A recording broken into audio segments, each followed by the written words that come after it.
You know, a lot of leaders ask me, Scott, how do I even start when trying to own the room? You know, there seems to be so much of a distrust in our world today. People are disconnected, they're distracted. When I'm dealing with a client or a prospect or even my own people in an all hands, you know, where do I start when it comes to really owning that room? And that's a legit question. I mean, these are difficult times to do that. And frankly, I don't think the stakes have ever been higher for business leaders and organizational leaders, community leaders to own the room. So what I always tell people is the first place you want to start is with your goals. You know, I think back to when 2010 in the spring, we were doing the Village Stability Program in Afghanistan that I wrote the book Game Changers on. And it was really a groundswell movement where we were mobilizing communities to stand up on their own and push back against the Taliban and other insurgent forces at a community level. And it was really like a bottom-up, inside-out approach that had never been done in Afghanistan really since the initial invasion where Green Berets mobilized the Northern Alliance and others to stand up. And so there was a lot of engagement. They call it key leader engagement going on in across the coalition and across the country. And it wasn't just special ops. There were a lot of conventional forces or general purpose forces doing this work. On one particular occasion, I went to a combined shura, which is like a meeting with the elders and the host nation security force leaders and all of them. And during this shura, there was a young infantry lieutenant who sat down and was really running the meeting with the locals. I was sitting in on it to kind of observe from a governance and development perspective. And what I noticed was he was following right down this agenda, and it was a very thoughtful agenda. It was very well organized.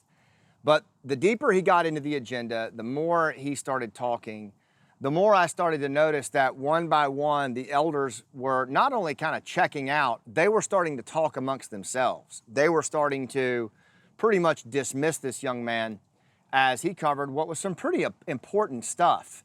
And by the end of the meeting, he had lost control of the room. And not only did he not own the room, it was as if he wasn't in it. And there was this whole other shura going on, you know, while he's running the meeting, so to speak. And, you know, afterwards, he was a good guy. He came up to me and we started talking. He was new in country. And we just started talking about, like, what happened. And, you know, certainly I didn't want to weigh in and take the meeting away from him or anything like that. That's kind of an important thing to do in a status society. But we did talk afterwards.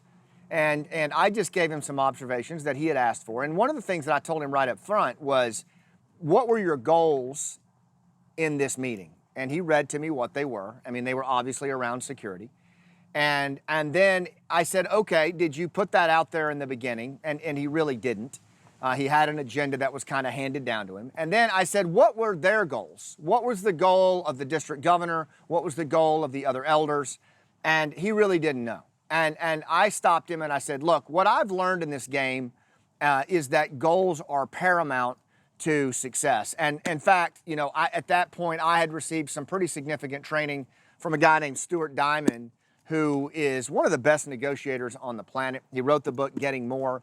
And he did a lot of training with me and other leaders inside Special Ops when we were dealing with a lot of these sticky, low trust situations. And one of the things that Stuart taught me early on as a negotiation instructor is that goals are paramount to any negotiation.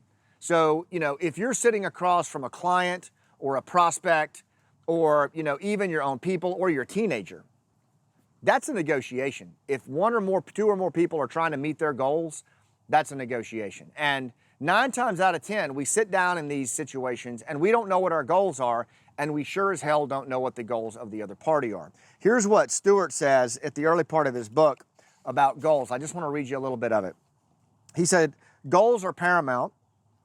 Goals are what you want at the end of the negotiation that you don't have at the beginning. Boy, that's pretty telling right there. Clearly, you should negotiate to meet your goals. But many, if not most people, take actions that are contrary to their goals because they're focused on something else. How many times have you been in a situation where you got emotional or the other party got emotional or you got distracted and you just completely bailed on your goals in that negotiation, and then you started to win on some other level that really, when you look back on it, made no damn sense, right? I mean, we do it all the time. They get mad in a store or relationship. they attack the wrong people. In a negotiation, you should not pursue relationships, interests, win-win, or anything else just because you think it's an effective tool. Anything you do in a negotiation should explicitly bring you closer to your goals for that particular engagement. Otherwise, it is irrelevant or damaging to you. So, here's what I would say. It is so important to identify before you go into a situation what your goals are and then to get clear what the other party's goals are. Recently, I was doing some high stakes coaching with a client of mine who is a digital design artist at a big video game organization, big. And this person, I'll call her Terry, had developed a very cool feature with hair, right? But she couldn't get the executives in this situation to really hear her out. And she was a contractor, and so she was having trouble getting those people to listen. So what we did was, I asked her, what are the goals? What are your goals? She said, well, I want them to listen to what I'm proposing with hair. I said, what are their goals? She paused for a minute, and she goes, well, their goals are obviously the bottom line of the company, and they are very, very particular that whatever they do with their characters, that it's accurate and it's well done. And I said, okay, did you include those goals when you spoke to them? Silence. She went back, she integrated that in, she made it about them and their goals as well, and everything has changed now. They've sat down with her and they're looking at not only her plan and what she's proposing strategically, but also bringing her on full time. This is what happens when we understand our goals and the goals of the other party. So there's a couple of steps I'll give you as you prepare for this. When you go into an engagement, if you're going into a room, doesn't matter what the room is, right?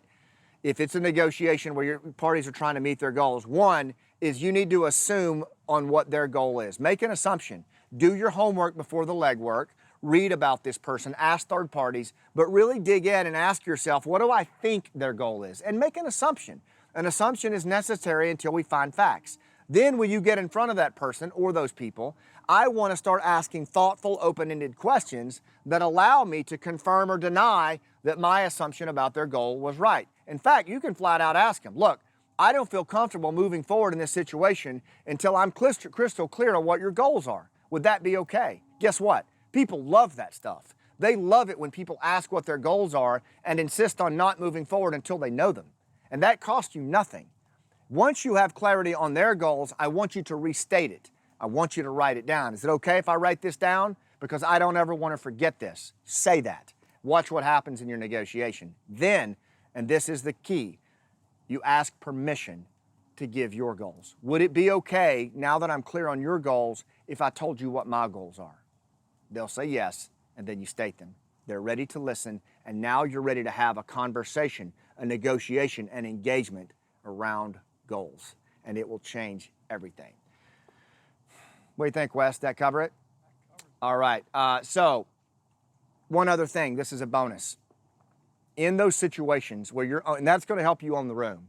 When you get to the end of that discussion, go back to the goals and say, okay, I want to review your goals and I want to review my goal. How did we do? Did we hit these? And let that be the gauge as to whether or not you meet again, how, when, and all that. How cool is that? All right. And then it just keeps it going until the goal is met. Right? So that is a great way to own the room. If you don't know what the goals are, don't even bother trying to own the room, because you won't. Until they think that you know what their goals are, you're not going to own the room. Make goals paramount to what you do. And don't forget about Rooftop Leadership Live, April 3, 4, and 5. If you like this stuff, come spend 2 days with me and see what you learn. 3, 4, and 5, April 2020 in Tampa. Don't miss it. Thanks for what you do. I'll see you on the rooftop.